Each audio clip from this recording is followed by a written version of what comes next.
HSC Vocational Accounting and Office Management paper 2 advance financial accounting याच्यातला chapter 5 भागीदारीचे लेखे.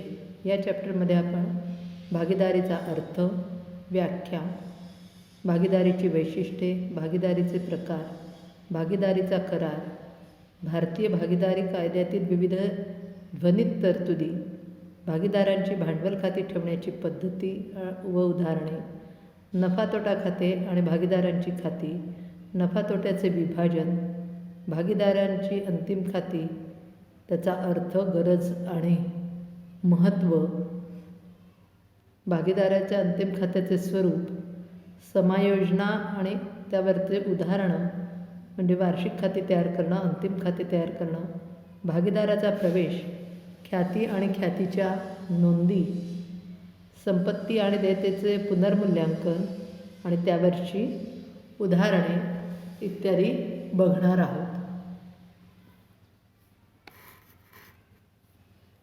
आता थोडक्यात भागीदारी म्हणजे काय ते आपण बघू.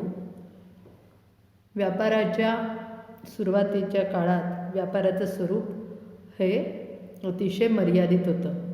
एक व्यक्ती थोडंसं भांडवल गुंतवून स्वतःच्या मर्यादित बुद्धिकौशल्याचा वापर करून व्यवसाय करीत होता. या स्वरूपाला म्हणजे एकटा व्यापारी जेव्हा व्यापार करत असे तेव्हा त्याला एकल व्यापारी असं म्हटलं जात असे. आजही ही एकल व्यापारी पद्धती अस्तित्वात आहे. याच्यात एकल व्यापारात काय होतं की पैसा आहे पण कमी. एकटाच जेव्हा व्यापार करतो तेव्हा त्याच्याजवळ पैशाचं कमतरता असते, त्याच्याजवळचं कौशल्याचे पण मर्यादित असतं. त्याच्यामुळे कुठलाही एकटा व्यापारी मोठं धाडस करू शकत नाही आणि तो जास्तीची जोखीम पण पत्करू शकत नाही. आणि भागीदारीच्या व्यवसायामुळे हा दोष दूर झाला. म्हणजे त्याच्यात एकापेक्षा अनेक व्यक्ती एकत्र येऊन व्यवसाय करायला लागले. त्याच्यामुळे साहजिकच भांडवलाचं प्रमाण पण वाढलं आणि प्रत्येकाच्या कौशल्याचा तिथे उपयोग होऊ लागला. म्हणून 2 किंवा 2पेक्षा अधिक व्यक्ती एकत्र येऊन व्यवसाय करू लागले आणि या पद्धतीतूनच भागीदारीचा उदय झाला. एक तर हे जे 2 व्यक्ती किंवा 2पेक्षा अधिक व्यक्ती एकत्र येतात तेव्हा ते आपला पैसा आणि कौशल्य आणि अनुभव याच्याद्वारे व्यवसाय वाढवण्याचा, त्या व्यवसायात नफा कमवण्याचा प्रयत्न करतात. आणि आजच्या हे जे स्पर्धेचं युग आहे, आधुनिक युग आहे, त्याच्यात ही भागीदारी व्यवसाय आहे किंवा भागीदारी पद्धती आहे ती अतिशय लोकप्रिय झालेली आहे. आणि विविध गोष्टींसाठी भागीदारी अस्तित्वात येते आणि तेवढं काम झालं की ती भागीदारी संपुष्टात पण येते किंवा वर्षोनवर्ष पण चालू राहू शकते. भागीदारीचा अर्थ किंवा व्याख्या बघू आपण. भागीदारी ही एक व्यवसाय संघटना आहे. ती 2 किंवा जास्त व्यक्तींची संघटना आहे. भागीदारीतल्या सगळ्या ज्या व्यक्ती आहेत, जे सर्व भागीदार आहेत ते व्यवसाय करण्याच्या हेतूने एकत्र येतात आणि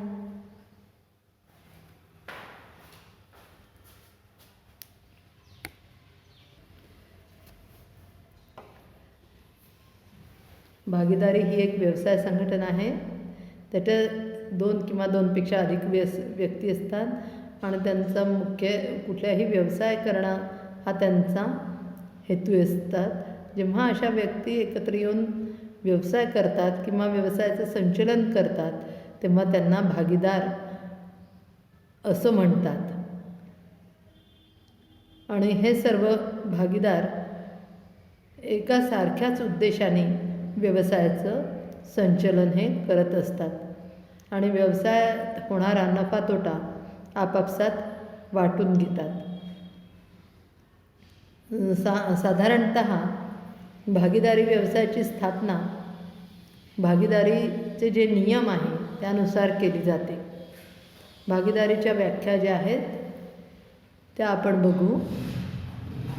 भारतीय भागीदारी अधिनियम 1932च्या कलम 4नुसार सर्वांनी किंवा सर्वांतर्फे एकाने चालविलेल्या व्यवसायातील नफ्याची आपापसात वाटणी करण्याचे ज्या व्यक्तींनी मान्य केले आहे त्या व्यक्तींच्या परस्परातील संबंधांना भागीदारी असे म्हणतात. म्हणजे जे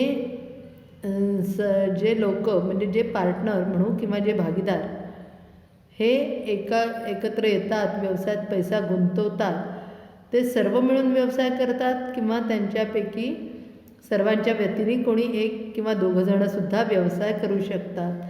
पण काही लोकांजवळ वेळ असतो, तर काही लोकांजवळ पैसा असतो, काही लोकांजवळ वेळ पैसा दोन्ही आहे, पण काही लोक फक्तच पैसाच गुंतवू शकतात. अशा वेळेला मग ज्याच्याजवळ वेळ आहे आणि जो हे काम सगळ्यांच्या वतीने करायला तयार आहे अशा एखाद्या व्यक्तीची ते भागीदारीचा व्यवसाय करण्यासाठी निवड होते.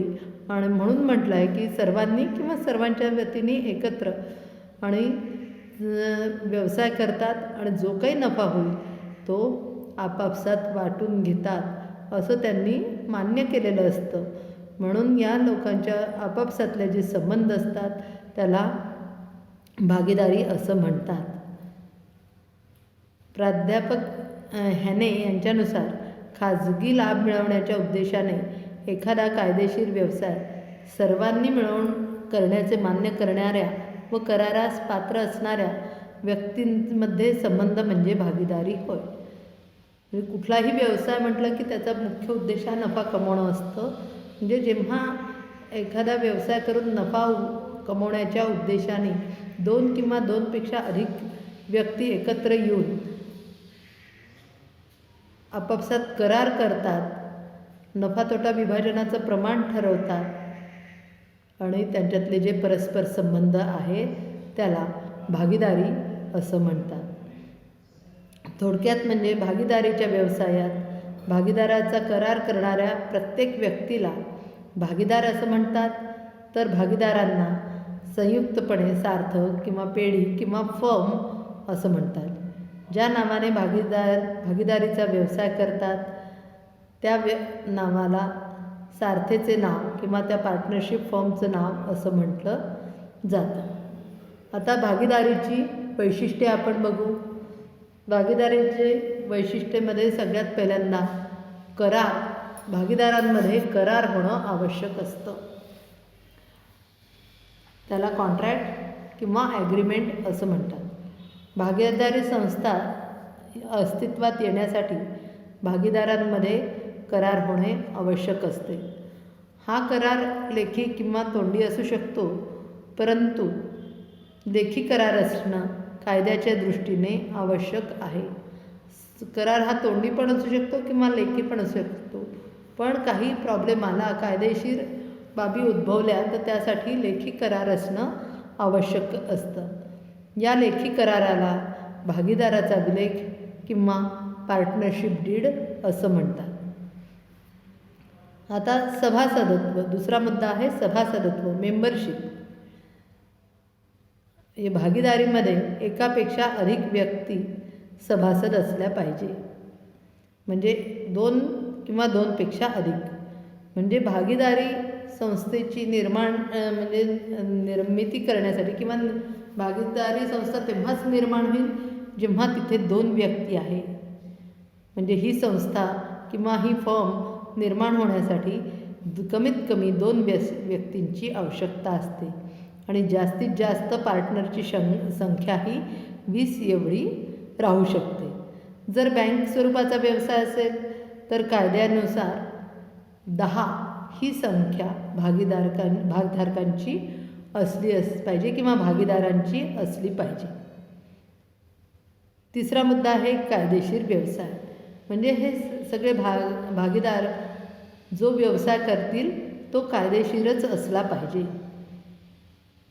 म्हणून भागीदारीची स्थापना व्यवसाय करण्याच्या उद्देशाने केली जाते आणि व्यवसायाशिवाय भागीदारी अस्तित्वात येऊ शकत नाही. त्यामुळे कुठलाही कायदेशीर व्यवसाय हे भागीदार एकत्र येऊन करू शकतात. म्हणून त्या व्यवसायाचं स्वरूप हे कायदेशीर असलं पाहिजे. आता त्याचं व्यवस्थापन कसं करायचं, तर भागीदारांमध्ये करार होतो आणि त्या करारानुसार सर्व भागीदार संस्थेच्या व्यवस्थापनाच्या कार्यात सहभागी होऊ शकतात किंवा सर्वांच्या वतीने कोणी एक किंवा दोन भागीदारसुद्धा व्यवस्थापनाचं काम करू शकतात. पुढला आहे नफा तोटे विभागणी. भागीदारांच्या करारामध्ये नफा तोटा वाटपाचे प्रमाण हे दिलेलं असतं, बहुतेक दिलेलं असतं आणि त्या प्रमाणात ते भागीदार नफा तोटा वाटून घेतात असं अपेक्षित असतं. समजा करारात वाटपाचं प्रमाण दिलं नसेल तर ते भागीदार समप्रमाणात नफा वाटून घेतात, अर्धा अर्धा करतात म्हणा किंवा एकसारखा नफा वाटून घेतात. पुढला मुद्दा आहे अमर्यादित उत्तरदायित्व, अनलिमिटेड लायबिलिटी. आता अनलिमिटेड लायबिलिटी म्हणजे काय, भागीदाराचं जे उत्तरदायित्व आहे, जी जबाबदारी आहे ती अमर्यादित आहे. हे उत्तरदायित्व हे वैयक्तिक पण असतं आणि सामूहिक पण असतं.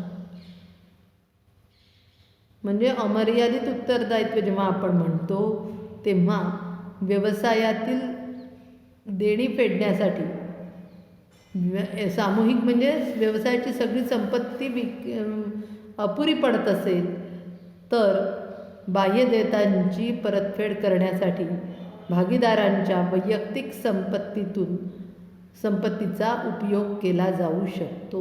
म्हणजे भागीदारांची जी पर्सनल मालमत्ता आहे त्याचा उपयोग दुसऱ्याचे पैसे देण्यासाठी केला जाऊ शकतो, व्यवसायातला पैसा कमी पडला तर. आता पुढला मुद्दा आहे विसर्जन. विसर्जन म्हणजे भागीदारीचा व्यवसाय संपवणे. म्हणजे एखाद्या पर्टिक्युलर गोष्टीसाठीच ती भागीदारी अस्तित्वात आली असेल किंवा कुठल्याही कारणाने व्यवसाय संपायचा असेल तर त्याला भागीदारीचं विसर्जन असं म्हणतात. आपण म्हणू शकतो व्यवसाय बंद करायचा असेल तर त्याला म्हणतात भागीदारीचं विसर्जन. विसर्जन म्हणजे भागीदारीचा व्यवसाय बंद करणं. विसर्जन खूप सोपं आहे. त्याच्यासाठी कोणताही भागीदार सक्रिय सहभाग घेऊ शकतो.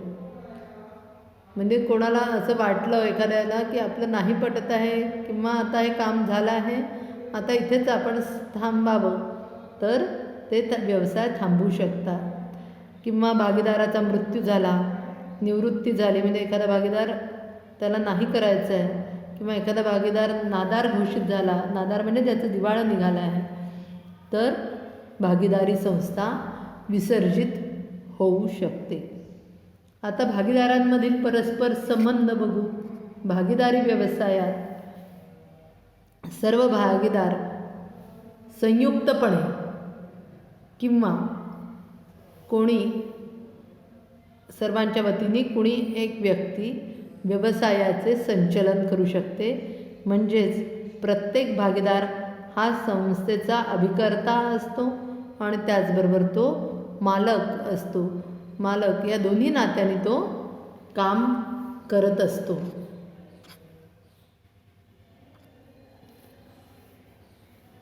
पुढचं बघू आपण भागीदारांचे प्रकार.